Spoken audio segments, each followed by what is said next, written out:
Hello my friends, it's Ranger Russ from the Meggs Point Nature Center. I am at Farm River State Park today. I'm on the road. There goes a willet. This is North Haven, Connecticut. This is a privately run state park.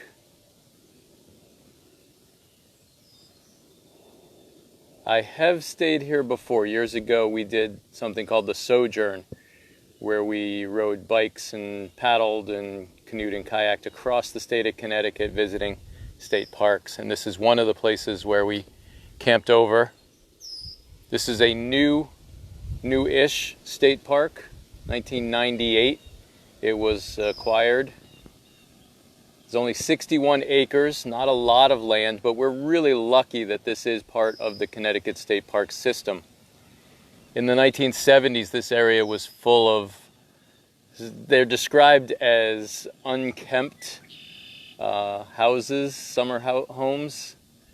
It was a really run-down area. Now, as you can see, I'm going to pan over here so you can see the condos there. The area is full of nice homes and condos. I started a little early just because it's such a beautiful spot I found to start the program. So from here we're going to walk back to the truck, talking about the things that we see as we go. So I've got to see some of it on the way out. I'm going to try and cover most of what I saw. But as I'm sitting here enjoying this view, I've noticed over here. Now, many of you have watched these programs in the past, and you will have learned about some of the trees that we have here in Connecticut. And here we've got an example of a member of the white oak family. Now, if you've looked, I've talked about these programs, and you can go to the Meggs Point Nature Center YouTube channel to see all the past programs. You can also visit meggspointnaturecenter.org to see the programs. But I've described that white oaks have rounded lobes. See how this is rounded? And red oaks would have pointy. So the red and black oaks, all of that family have pointy lobes, and all of the white oak family have round lobes. This is not a white oak. It's in the white oak family. But I believe, looking at the leaf, first of all, the leaf is thicker than most oak leaves, and it's sort of a pretty irregular lobes. Look at those lobes. They're very irregular. They're not symmetric either, which the white oak is typically more symmetric. I believe this is a post oak. So we're going to look that one up and make sure that it is a post oak. But I was just sitting here and noticed that this isn't just a regular white oak tree. So really cool that that's just happened to be where I decided to start the program today. Oh, and you can also see right here we've got the berries from the cedar. So that means this is a female cedar tree. The males have no berries and won't be able to develop berries. And then right here we've got the Carolina rose, which I talked about yesterday on the program I did on the Moraine Trail. So again, this is Farm River State Park. Now, I don't know who has the contract to run it. Again, it's privately run state park. But what I did notice on my stroll from the truck is in different places there are these numbers. This is the number 11. So we're going to see, I don't know where the key is for these numbers. I would imagine that this location is talking about the beautiful view that we have here of a salt marsh. All right. There's another really nice oak tree right there. Looks like again, that really looks like a post oak to me, but we're gonna have to check that one. All right, so let's head up the trail. Again, I walked out here. I walked out pretty quick though, so I didn't get to explore very much. So we're gonna get to explore this together. And the trails in this part of the park are small, and there's not a lot of markings. I did see some of those yellow circles with the blue arrows. I'm not even sure that this is a trail that I'm on right here. A really unique thing about this park is it's on bedrock.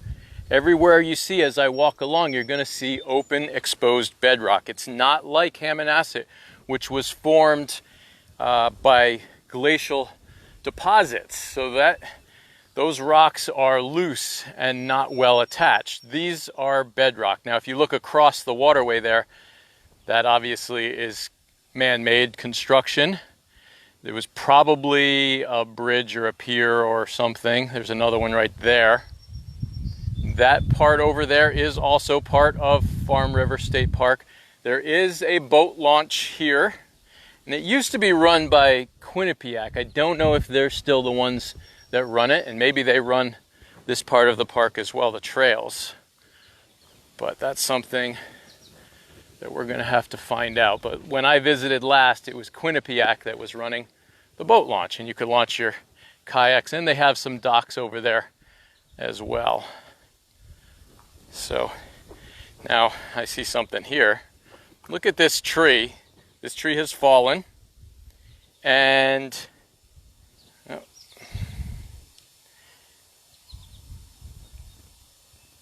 my gimbal doesn't like it when I point at that angle. So look at this tree, it's fallen. Now it looks to me, all the bark is stripped off of it. It looks like people have been walking out on the tree. It's probably a nice view from out there. I probably won't be going all the way, but I just noticed something here. There was a fiddler crab crawling around on the grass at my feet. Oh, there's a few fiddler crabs down there. This is pretty cool.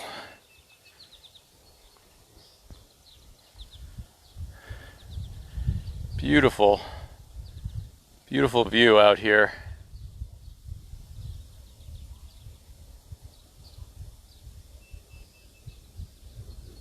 All right. I shouldn't go all the way up there though.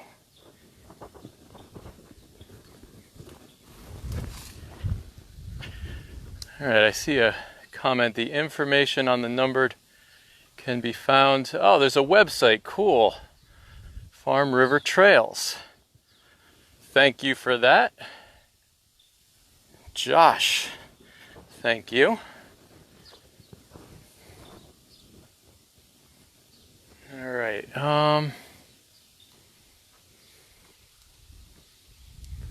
Let's go this way. Again, lots of very small trails. So it's easy on an area like this to get off of the main trail. I see another one of those numbered signs. I think that this is the way we want to go. If not, you'll get to explore this new trail with me. I'm noticing some greenbrier.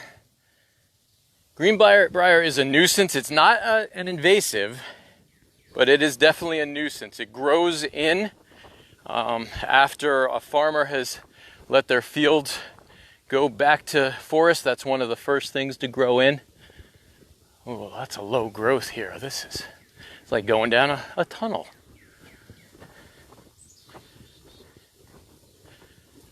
Let's keep going here. This is nice. Look at this big. The tree looks dead. I can't see the top, but it's covered in bittersweet vines. These vines wrapped around are bittersweet, which is an Asian invasive species. So I want to let everybody know that today right about now, actually at 11 he was supposed to get there, the governor is visiting Hammonasset. When I left, the park was filling up quickly. So you can expect the park to fill up every day this weekend. So if you want to visit, you need to get there early, and I need you all to check before you drive out to Hammonasset to see if it's full. I would hate for you to be stuck in 45 minutes of traffic for a park that is closed due to our capacity. So you can expect some closures on these beautiful summer days. I think we'll be filling up a lot this year.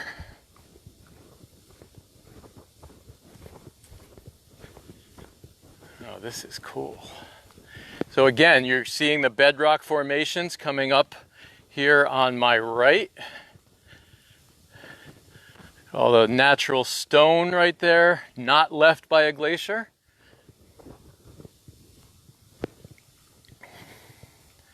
Beautiful rock formations.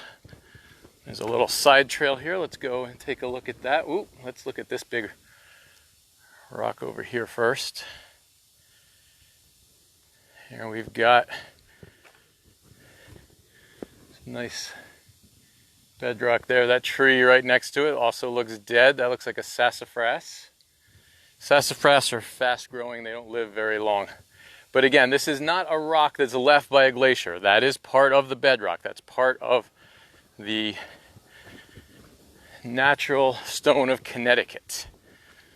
It wasn't brought here by a glacier. This is neat. Should talk about having good shoes when you're hiking. You never know what trail you're gonna meet, and those rocks were very slippery. But fortunately, I've got some good boots today. Not even a problem. Look at this view. Does this feel like you're in East Haven? Because it doesn't to me.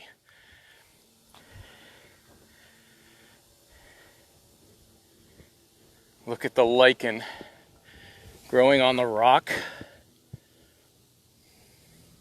You can see that down there. Lichen actually can speed up the erosion, the weathering of rocks. It releases mild acids and can speed that erosion up. Across the way there, that house is part of the park, but I believe it's leased out right now. I'm gonna grab some lichen here. So that's the lichen. This is edible. This is pretty dry. It's better when it's a little more moist than this. Oh, and my gimbal just turned off again. Hold on, I'll turn it back on. Robin was here yesterday. I hope you saw some cool things. All right, I'm gonna try this. Yeah, it's crunchy. All right, we're reconnected. That was not the best lichen I've ever eaten. I'm gonna turn the camera around because a gull just flew right by at eye level here.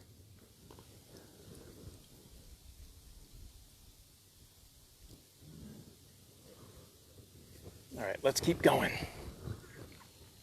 Oh, right in front of me, there's a white oak. And you can see, look at that leaf, pretty regular. Even a different color, it's not as shiny, and it's a little more pale green. And then right next to it is our post oak. All right. Hopefully everybody is still connected. You got disconnected for a second. So Robin says that she was here yesterday. I wonder what you saw, and if you were out on the same trail I'm out on today. So if you're still there, if you want to answer. Oh, look, there's a better view.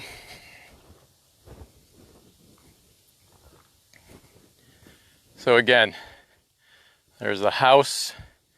There's a great view though. There's quite a rock ledge. We're going to circle around and take a look at this from the other side. Tide is up right now. You can see all those natural channels through the marsh. That's how the marsh gets its water. Tide comes in, water is absorbed. Tide goes out and it releases back out of the marsh.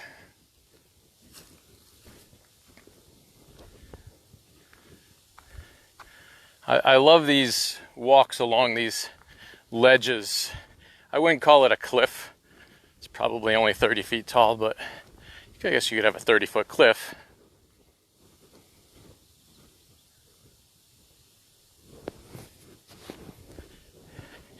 Christina says that it was a post oak and it's on their trail guide. I wish I had the trail guide before I did this walk. But I didn't even see those posts until I got out here. Wow. So here's our ledge. Don't fall. It's neat. You can see right into the water. It's a little bit murky, the water, but if there were a fish there, I would be able to see it swimming by. It's shallow though, so you're not going to get the very many big fish coming in there looking for the little fish. All right, let's continue along the trail.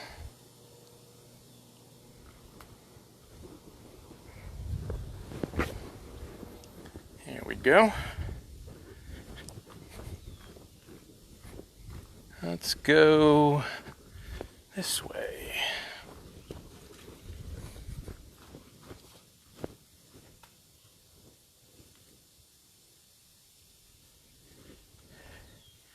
Someone's asking, is it deep enough for kayaks? In some areas it is.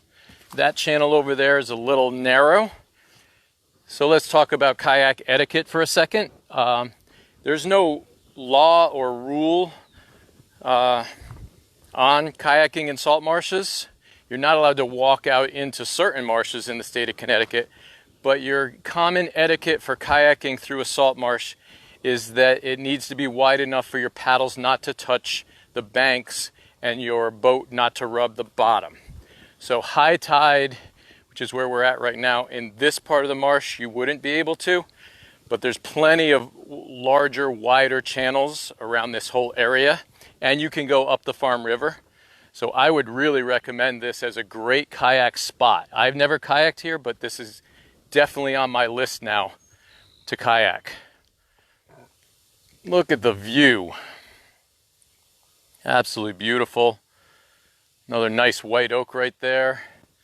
Here's one. You can see that it is bedrock because, or that there's rock right close to the surface, because when that tree went down, it took the soil with it. Let's go over there first. Blueberries. There aren't any out yet, but soon hope to see some blueberries.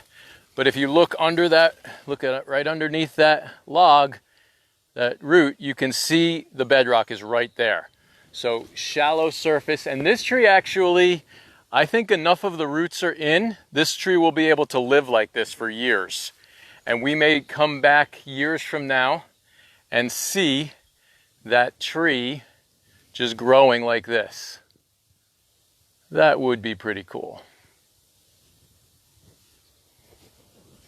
Okay, so let's keep going down here.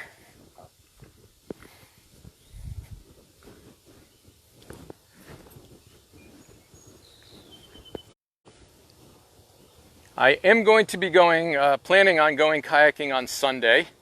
So I will bring my camera and we'll probably be doing a Facebook Live from my kayak trip. I think I'll be on the Hammonasset River.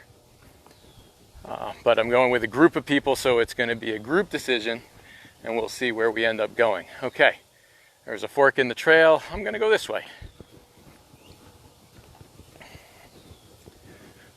I love how the white pines grow through here. You can smell them when you're coming, although right here I'm smelling a lot of salt marsh. There's still the hint of that pine fragrance, which is absolutely fantastic. That's a childhood memory of mine, camping in Massachusetts, just the entire campground was in a white pine grove, which was awesome. All right, let's swing over here. There's the trail markers I was telling you about, and there are numbers that go along with them. Here is an invasive autumn olive. Not necessarily a good one to have here, but they are here. And we're just gonna go down here. I'm gonna show you the spot that I camped at when we were camping. Now look at this. All right, I don't think this is a wildflower. Because this whole area was residential at one time, it's really easy to imagine that many of the plants that were left behind are still growing. This to me looks like an orchid, but again, I don't think that this is going to be a native orchid. And then actually I believe the lady slippers are native orchids. And then we've got some, I think this is a vetch. This is in the vetch family. It doesn't quite look like cow vetch, but that looks like one of the vetches, which is a flower that grows across Connecticut. There's a lot of these orchids in here. I'm saying orchid. Somebody correct me if you can identify this flower. Again, I do not think that it is a native flower. I don't ever remember seeing it growing here in Connecticut. There's more of it. It's pretty. It's a beautiful flower. It's sort of vine-like. I know orchids grow in many different shapes and sizes, which gets confused. There's more of it. Look at it all.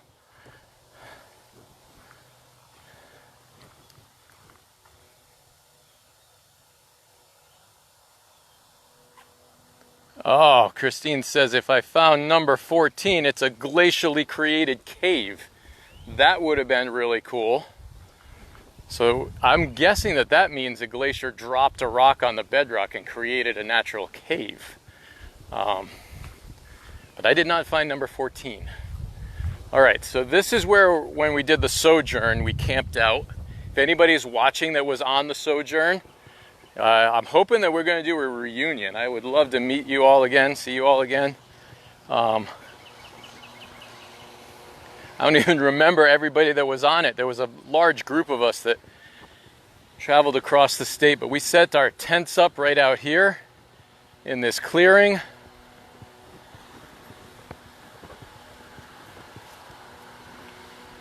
This really looks like it was an old roadway that led to a bridge with the stones piled up on the sides. But the sojourn was an absolutely amazing adventure. It showed over and over again. You know, we woke up in these state parks. We did it actually twice. We crisscrossed the state in corner to corner, but years apart, or a year apart. So you can see tide, looks like tide's going out right now. Actually, it's hard to say. The main river current over there looks like it's going out. But it looks like this might be the changeover. We're getting lots of swirls and eddies out here. Yeah, I think we're getting river flowing out, tide flowing in, so we're getting some swirl. But this is actually right here was my view when I woke up from the sojourn. And when I started getting my pulling my tent stakes out, the wind blew it, the tide was low, and it was a mud flat down there, and then my tent blew into the mud. I had to wash it all off. And my wife is watching now, so it was her tent. Sorry, honey. All right, let's take a look over here. There's an Osprey platform, and it doesn't look like there's an osprey on it. Osprey have made a fantastic comeback across the state of Connecticut, and at the park there's a lot of competition for our Osprey platforms. It looks like this one, I don't see, the female would be laying down low, but I don't see her, and she actually might stick her head up and give me a little squawk if she knows I'm here. There's a little deeper part. And some small fish. I don't know if you guys can see them in the shallows right there. Looks like baby killifish. right, let's continue along. Oh, here's number 19.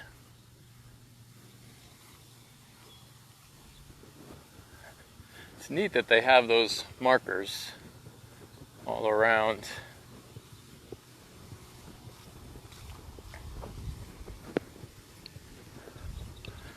All right, let's keep going. Here's a lot more of those beautiful flowers.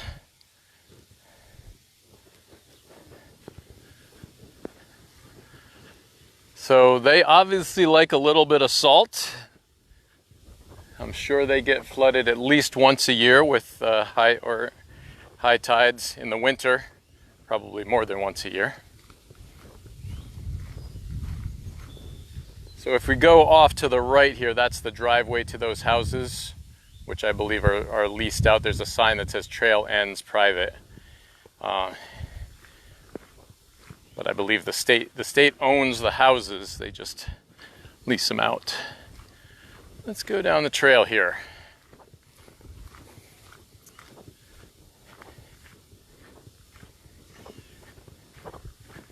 Hello, Caitlin. Caitlin's tuning in.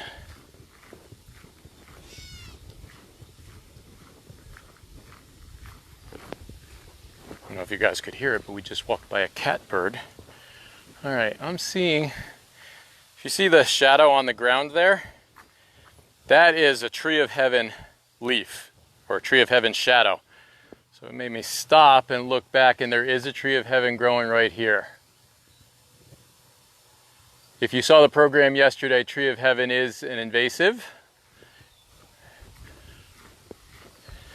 And again, you can see all of the past programs. I did an impromptu program when that storm was coming in, hoping to see some lightning. I don't know if anybody got to see it, but there was a little bit of lightning.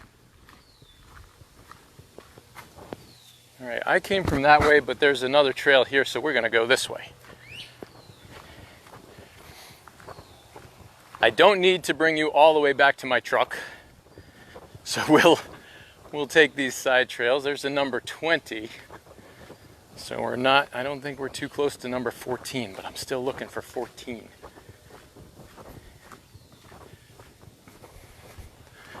Some deer flies here in the wooded area. All right, there looks like another observation. I still have got that dried up lichen in my mouth.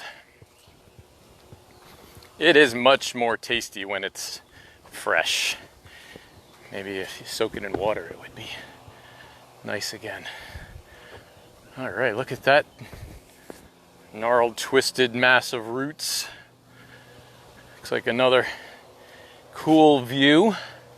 It's not quite as high, but you can look out on the marsh.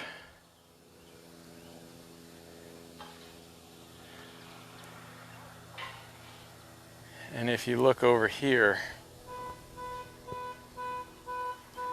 look at the tree grew around, the roots grew around this rock, and when the tree went, lifted the rock right up. Here's another one that's lifted up. I think those are so neat. That should have a number on it.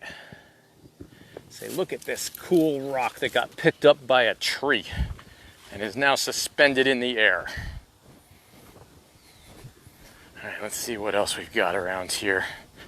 I'm looking everywhere, see if I can find some wildlife, because yesterday I got to see a rabbit being chased by a mink on my program, during the program. I know most of you didn't get to see it. If you go back and watch it, just as I'm stepping off the trail to show you the cherry tree, look to the right of that cherry tree and you'll see what I'm talking about.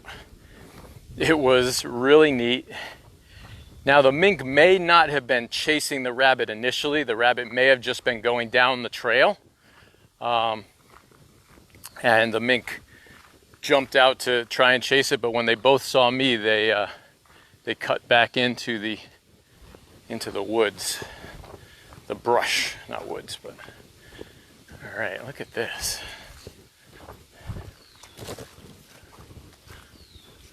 I'm thinking my sense of direction tells me that this is the way my truck is. But sometimes my sense of direction gets me turned around. All right. Oh, look at this. Another beautiful flower. This is chicory. Grows on the sides of the road.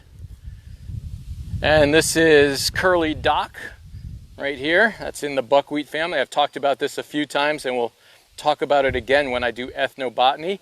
And I'll talk about chicory when I do ethnobotany as well. So look for that program coming up. I'm waiting for all these things to be in bloom, and now that I see it, that's pretty cool. It is in bloom. I'm just wondering if I should go that way or... well, that's not really a trail. So we're going to go this way.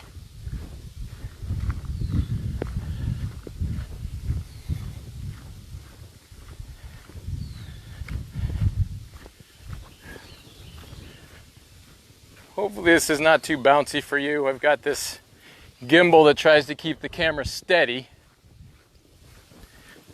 But when I stumble or get into rough ground, it's not always as steady.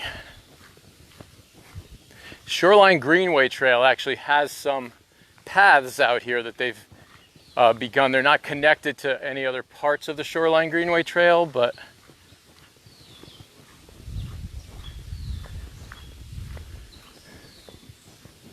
this looks like, oh, look at that view from here.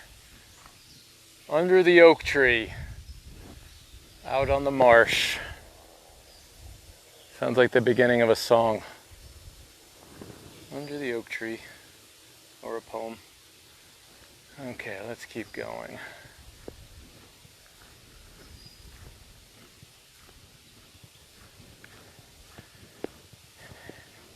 You're welcome, Nancy.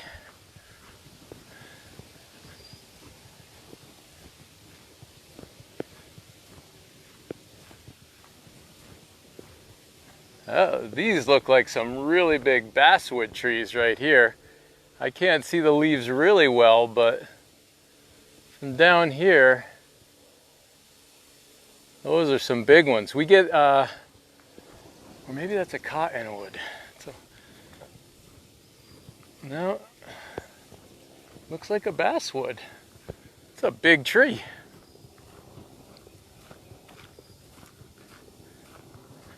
All right, down here, here's an invasive. This is Japanese knotweed, which I've talked about a few times. All right, I feel like I'm just walking down a road, so I'm gonna go back and see if we can find more of a trail to go on than walking on a road.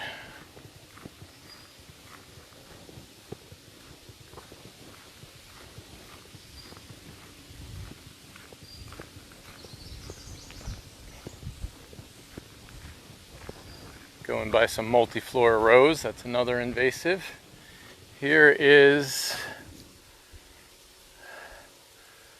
Mulberry. Mulberry is one of those plants that have different shaped leaves. You've got, there's an oval. This one's got the sort of 3 lobes there. And oh, here's the 2-lobe version. Oh, and my gimbal turned off again.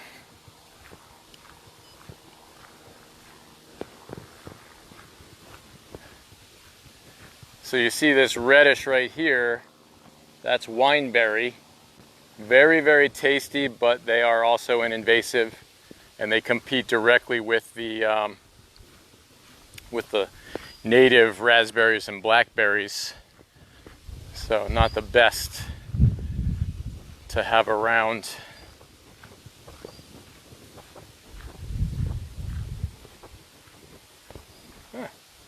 Here's a trail. Let's take this one.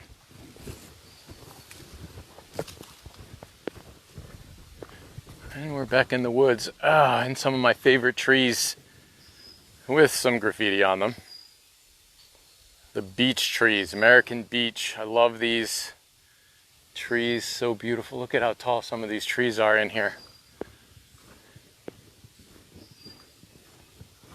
If anyone has any questions, you can put them up anytime. I'm seeing most of you are putting up where you're messaging from, which I always appreciate.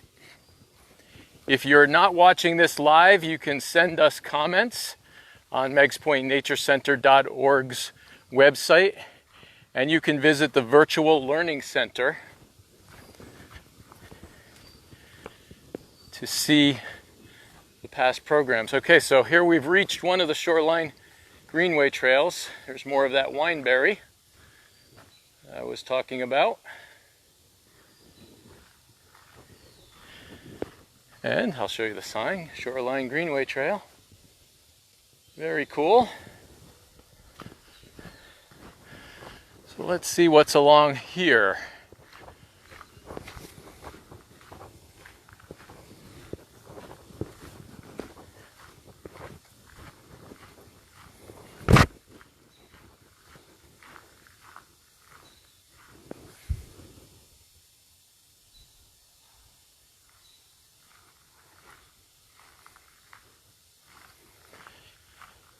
Question, you say the white oak is white, is it as white as a beech?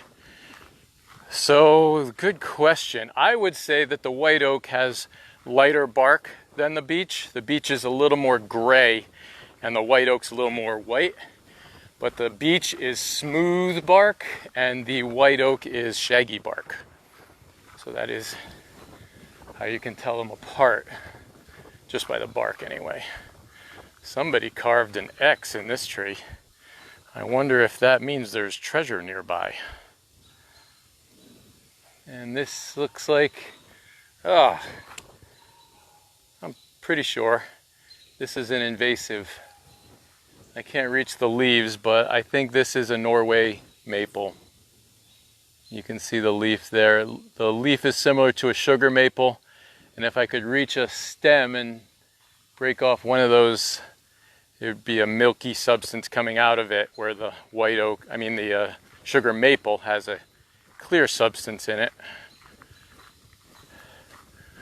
Okay, so this is the trail that leads to my truck. Coming up here is one of the bridges that I saw on my way down. Now, if you look at this beech, that is very, very light bark. But again, a little more gray than I would think. See if I can find a white oak for you. There's a birch. Look at this. This is a large black birch. Black birch usually don't get this big. This is a nice big one. Unfortunately, has some carving in it. That'll be an ethnobotany plant as well. The black birch. Oh, I love these little streams. Yeah, I never know what you're going to see down there. I see. Well, there is some skunk cabbage there. Some Multiflora Rose, the invasive rose. And some ferns, some nice ferns. There's tulip leaves. That's the tulip tree, not the tulip plant. That very distinctive leaf right there. The tulip leaf is kind of shaped like a tulip flower.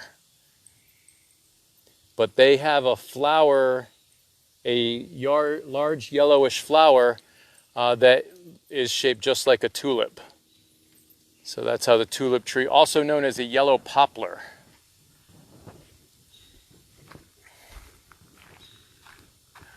Here's one. This is going to be another ethnobotany plant. This is pokeweed. This is early. It hasn't gotten its berries yet. But we can talk about that one coming up. Oh, what else do we have along here? Here's an ivy.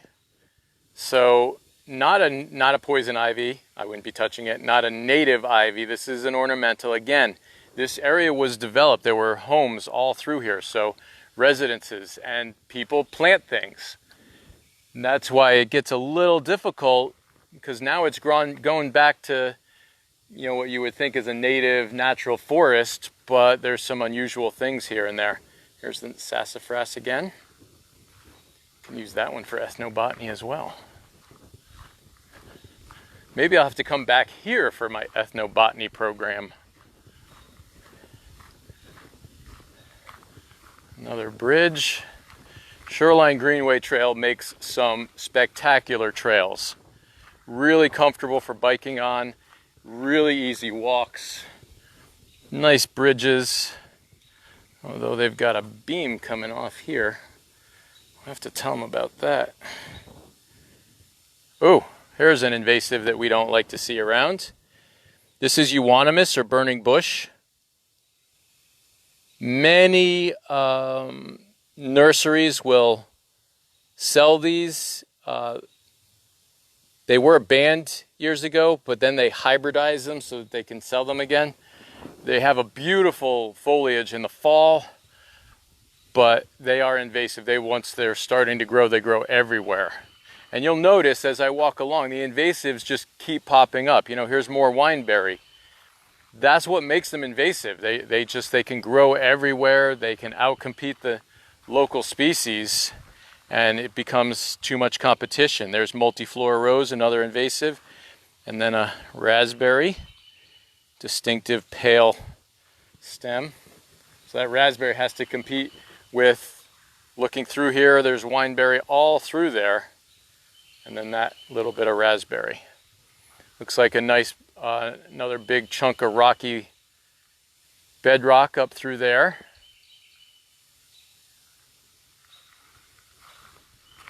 That's pretty cool. Let's keep going. So they've built up this bank with some nice stones to hold the trail up. That's cool.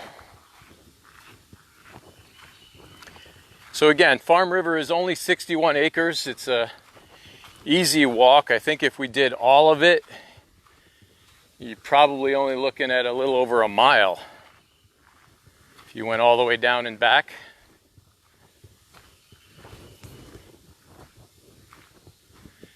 Now that looks like somebody has made a bicycle ramp coming down that trail. But I hope not, because there's no landing place. Looking over here, you're going right off into the trail. So maybe that was supposed to be a bridge over that bit of that little washout there, and just got pulled up. And not a bicycle ramp into a tree. All right, what else do we have? Let's check and see if we have any questions. Did somebody say they're watching from Lake Champlain? Oh, I'm so jealous. That is a beautiful place up there. I'm in a beautiful place too, but... Oh, there's a good question. What are the access points? So there's one access point on 142 in East Haven. And then there's another one. I don't know what the name of the road is, but just before, if you're coming down 142, it'll be a right-hand turn just before you get to the 142 access. That brings you down to another little parking area. I think we're actually coming up on where I parked was the 142 little pull-off. So we're on the top now of the bedrock again. Got these little black flies that keep getting in my mouth. You know, you can put bug spray on, but you can't really put it in your mouth. And many of the nuisance insects are attracted by our exhales. There's some fern. I believe that's a bracken fern.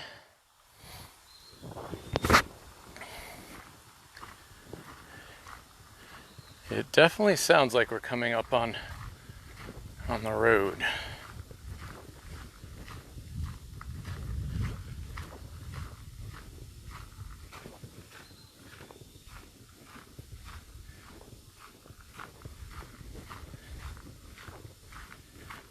It looks like this is the end of the Greenway trail. Don't have that nice gravel.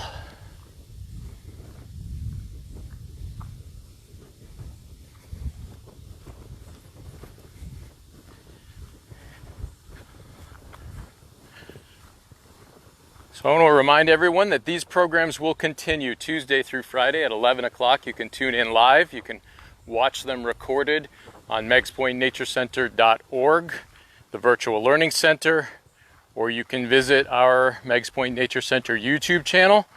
I encourage you to subscribe to our YouTube channel, to like us or follow us on Facebook, or both. And there's a bird in the bush. I don't know where he went. Up. See if you guys can see him.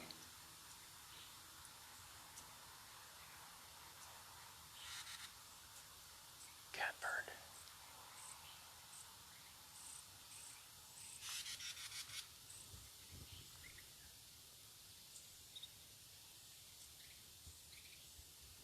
Sounds like a baby begging for food from its mother. I don't know if you guys can hear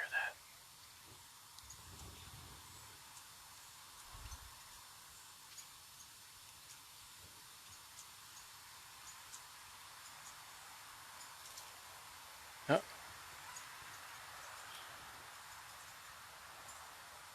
Yep, I think they were actually two juvenile catbirds. They flew off. I got a glimpse of them, definitely not adults.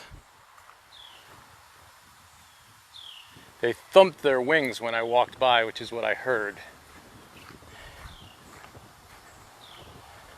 All right, I think this is the parking lot right up here. And I'm gonna get to check and see, or show you, sugar maple, similar shaped leaf, the Norway wider this way. The sugar is a little more, well, the sugar maple, if you think of the Canadian flag, similar shape. If you break the stem, so I'm gonna take one here, you should get a, yep, sticky, milky substance, not the clear. I don't know if you can see that's kind of white in there. The sugar maple would have clear, this has that milky. So this is a Norway maple, which isn't invasive. It would be really nice if they could cut these down all through here. But there's a lot of invasives out here. I think it would be a lot of work to try and eliminate them. Here's some more burning bush right here. A great replacement for burning bush, if you've got burning bush in your yard and you want to replace it with something native that wildlife enjoys, blueberry.